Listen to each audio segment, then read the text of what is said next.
everyone, my name is Evie Lupine. Welcome back to my channel, and today I have another video for you all. This topic is a difficult one to discuss, but I do think it is one that is really important to talk about. So we're gonna try. I spend a lot of time on this channel trying to help dispel some of the negative opinions that people might have about BDSM. That it's abusive, that it oppresses women, things like that. And I really emphasize that BDSM can be a wonderful, beautiful thing that builds people up, that helps them be better people because they are in those relationships. That it is really good that we can have these types of dynamics where you can be so honest and vulnerable with a partner and just have such a high level of trust with them. However, BDSM is like any other kind of relationship. It can have unexpected consequences. So today, what I want to do is talk about what might happen in a negative way when you have a long-term DS relationship, in particular, the toxic side of being a submissive. What are the potential ramifications of that, and also, more importantly, how you can potentially help avoid falling into those pitfalls in the first place. And just one really quick note before we get into this conversation, I do want to quickly mention that I have talked about codependency as it relates to BDSM before on this channel. I will link the video down below if you haven't seen it already, because I do think these subjects are closely related, and I think you'll have a more complete picture if you can watch both of those videos together. But with all that being said, I'm gonna go ahead and get into it. I think the best way to tackle this is, of course, with an internet-friendly numbered list. So let's go ahead and get into it. The first one would be losing sight of your own interests. I think there's a few different things at work here. If you are newer to BDSM, you might have sub-frenzy. If you are in a new relationship where you are doing BDSM, you might have new relationship energy. And on top of both of those, you have the sheer fact that BDSM can be an adrenaline rush, an emotional high, which can make everything seem that much more exciting. And when you put all of those things together, or even just one of them by themselves, it can make it very easy to go weeks, months, maybe even longer, just completely forgetting about your old hobbies and having BDSM become your whole life. That is one of the dangers of sub-frenzy, but it can happen even when you've been doing BDSM for years. Maybe you were really big into scuba diving. Maybe you were the head of a knitting club. Did kink suddenly replace all of your old hobbies? Now, kink is really exciting, and when people find it, it can feel like having a homecoming, finding your people, finding your space, and that's great. Changing hobbies is part of being a human, but I do think it is good to be wary if kink is suddenly replacing all of those interests and the subsequent social ties that go along with having a community outside of BDSM. Number two is tying your self-worth to your partner's approval. This is where we start to get into some of the more serious ones, because I think submissives can have a tendency to be people pleasers. And that is one of the things that might draw them to submission in the first place. I would certainly be one of those people myself. And on the good side of this, it can create some wonderful, heartfelt, amazing scenes and relationships, especially if your partner is respectful of that and you have a compatible love language. However, this can go in a more toxic direction. If you become dependent on hearing your partner's praise, on getting their approval, in order to feel like a good person on a basic level, that is potentially a sign that the DS, that the power exchange, has gone too far. Number three is being unable to distinguish the needs of your partner from your own. Along with needing your partner's praise, something else that can go along with being a people pleaser is that it can be very easy to get emotionally enmeshed with a partner and have their needs become your needs. And what is really interesting about this is there are some circles of the BDSM community where this kind of activity is praised, where the goal of DS is that the submissive is eventually supposed to give themselves up entirely and only have their will be the will of their masters. And I think that makes for a particularly hot fantasy, and I can definitely see the appeal, but I do think it is worth considering the long-term implications of a relationship like that. Because if your will is only your partner's will and you become unable to determine what your needs actually are outside of that other person, how can you really expect somebody to safe word when they need to say no when it would be in their own long-term best interest to do so? How can you actually tell what your hard limits are? And it's also worth considering here that people who do MS and DS where this sort of conditioning has happened don't necessarily only play with their master or their dominant. They might have other relationships where they have play partners. They might want to do pickup play with somebody else. And when you have been conditioned to always say yes or only have your will be that of your partners, it's, I think, expected that you would potentially take that framework into another relationship where you don't have that trust built up in order to do it in a safe and sustainable fashion. Now, I'm not saying that that always happens, but I do think it is a factor that is worth considering when it comes to developing these relationships in the most risk-aware way possible. Number 4 is being unable to trust yourself or make your own decisions. One of the most common appeals of submission is no longer having to make any kind of hard choices. A lot of us work very demanding, stressful jobs where we have to make a lot of rapid fire, stressful choices every single day. And it can be a big relief to come home or have a weekend where those choices have been removed for you entirely. You just have to follow the rules as laid out, no other questions asked. And that can be a really good thing. That can be a really healthy thing to have in your relationships. But when you get to the point where you no longer have to make any decisions at all, depending on your personality, it can be very easy to get out of practice making decisions, and it can start to kind of throw you off when you are put in a situation where you have to. You might be with vanilla friends or family where you are trying to decide what to eat, and you go, oh, well, my dominant always picks what I eat, or my dominant always picks my clothes or picks whatever else. And then you get kind of vapor locked into not really knowing what to do because, oh, what would my master do in this situation? And that can be very difficult. Again, how can you know you are making the right choice, the correct choice, when somebody else is always deciding what the right or correct choice is for you to begin with? And especially if you came into kink with that reluctance to make decisions and wanting somebody to take that power away from you because it was so hard for you in your daily life, when you get out of practice doing it at all, it just makes it that much harder to do it in situations where you have to because power exchange isn't there to help you. Number 5, our last one for this list, is sort of a combination of all of these factors put together. Lack of identity outside of your BDSM relationship or outside of kink in general.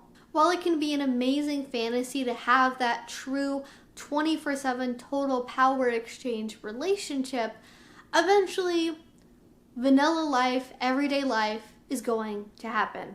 Whether that be that the relationship ends after 5 years and you need to be able to reintegrate back into society, or just after the weekend's over, I think it's worth talking about how to get back to that vanilla mindset, being able to identify with the everyday world outside of BDSM for whenever that does eventually happen. Because though again, it would be great to live on like a BDSM planet where everything's kinky all the time, the vanilla world is like 99.9% of existence. So eventually you are going to have to confront it in some way. Now that I've outlined some of the things that can potentially be toxic about submission, or are at least things to be concerned about, we should also address how you can minimize these things potentially being a negative result of engaging in power exchange. So how can you avoid these traps?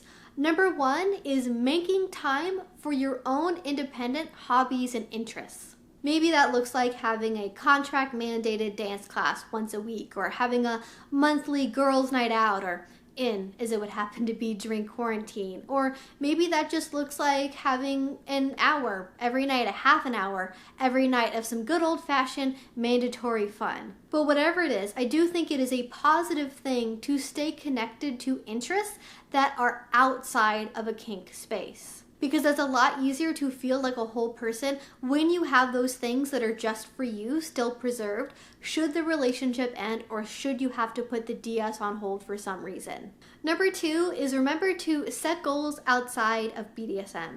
This could be personal accomplishments, this could be things at work, but maintaining a work-life kink balance can be fairly difficult. And so I think having goals that you can set to help sort of keep them in your mind's eye, as it were, will be really helpful for maintaining that, and will also ultimately be beneficial for your BDSM balance as well. And I know it can be really tempting to allow those things to fall by the wayside when we have a super spicy new dynamic that we want to invest all of our time in. However, maintaining those other things is good and healthy, and ultimately also really important because it allows us to have other places to derive our worth from beyond just the dynamic that we have with a partner. Number three is creating safe spaces for privacy and self-reflection on the relationship.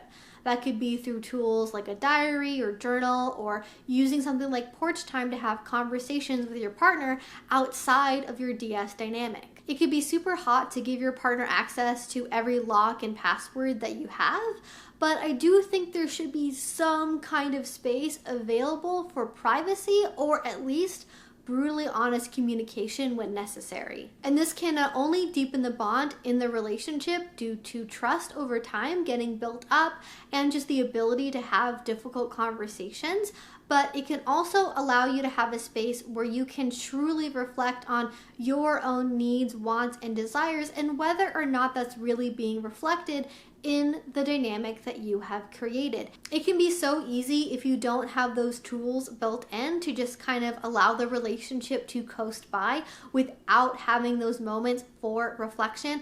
And I cannot tell you how valuable it is to have that, because when you have been in a dynamic for months or years, it is so easy to just let things go by without ever really questioning, is this what I want? Is this what I need from a relationship? And being more active in your relationship, asking for the things that you want and remembering what those things are for you individually, not just the dynamic, the relationship, capital R itself, can be so powerful for making sure the relationship lasts for the long term.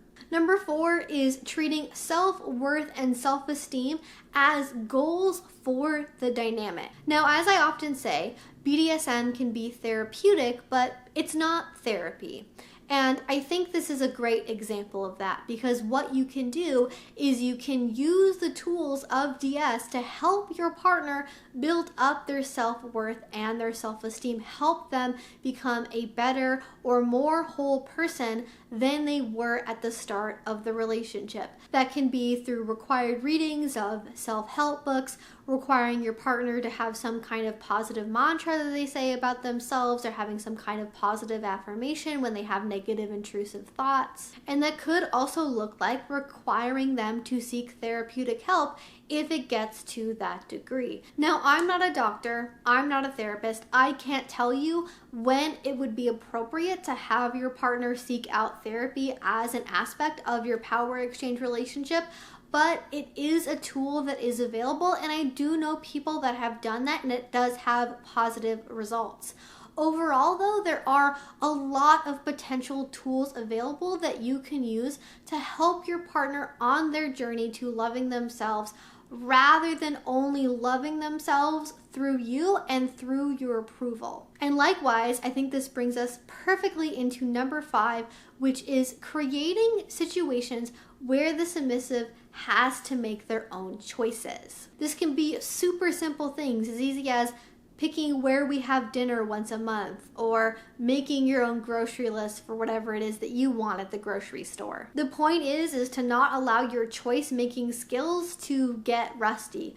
You can think of it as an act of service. It's a duty to your partner that you have to make their life easier by occasionally making choices for yourself. So not only can this practice sort of scratch your service submissive itch, but it can also help keep you from getting rusty when it comes to making your own decisions. And number 6 is kind of a bonus one, but I do think is really important to consider for any BDSM relationship, and that is think about your punishment choices very carefully, particularly any punishment which involves degrading language or belittling your partner. Things like, "Oh my gosh, you're so stupid, how could you have possibly gotten that wrong?" Or, "You're worthless without me, you could never survive on your own."